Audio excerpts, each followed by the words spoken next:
آج کی خاص خبر، مئی میں مانسون جیسی بارش اور طوفان، دہلی NCR سمیت ہریانہ سے بہار تک بارش۔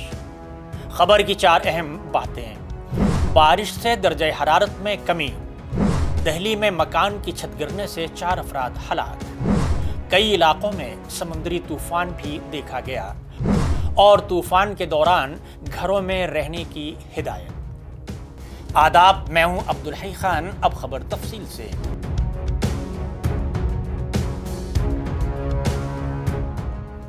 موسم سے متعلق پچھلے دنوں کی جانے والی پیش گوئیوں کے مطابق دہلی NCR سمیت شمالی ہندوستان کی بیشتر ریاستوں میں موسم کا موڈ بدل گیا ہے۔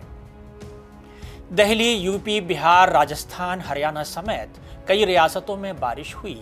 اس کے علاوہ بعض مقامات پر طوفان اور سمندری طوفان جیسا ماحول بھی دیکھا گیا۔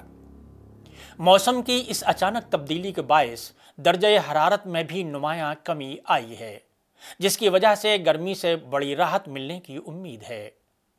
محکمہ موسمیات نے اگلے 3 گھنٹوں تک مغربی اتر پردیش، ہماچل پردیش، شمالی راجستھان، چھتیس گڑھ اور شمالی ساحلی آندھرا پردیش میں شدید گرج چمک، تیز بارش اور آسمانی بجلی گرنے کے لیے ریڈ اور اورنج الرٹ جاری کیا ہے۔ محکمہ موسمیات کے مطابق لوگوں کو گھروں کے اندر رہنے، کھڑکیاں بند رکھنے اور سفر کرنے سے بچنے کا مشورہ دیا گیا ہے۔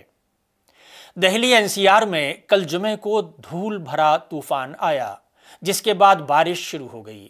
اس دوران بادلوں کی گرج اور آسمانی بجلی بھی ریکارڈ کی گئی۔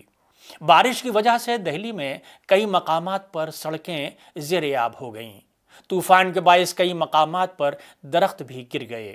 ایک مکان کی چھت گرنے سے 4 افراد ہلاک ہو گئے۔ ٹریفک میں بھی خلل پڑا۔ محکمہ موسمیات نے پیش گوئی کی ہے کہ ہفتے کو بھی ہلکی بارش ہو سکتی ہے۔ گرج چمک اور 20 سے 40 کلومیٹر فی گھنٹے کی رفتار سے تیز ہوائیں چلنے کا امکان ہے۔ ماہرین کا کہنا ہے کہ بحیرہ عرب اور خلیج بنگال سے آنے والی نمی اور ہوا کے ملنے کی وجہ سے گرج چمک کے ساتھ بارش کے حالات پیدا ہوئے ہیں۔ تازہ ترین خبروں کے مطابق جموں سری نگر قومی شاہراہ بارش سے لینڈ سلائیڈنگ کی وجہ سے بند ہو گئی ہے۔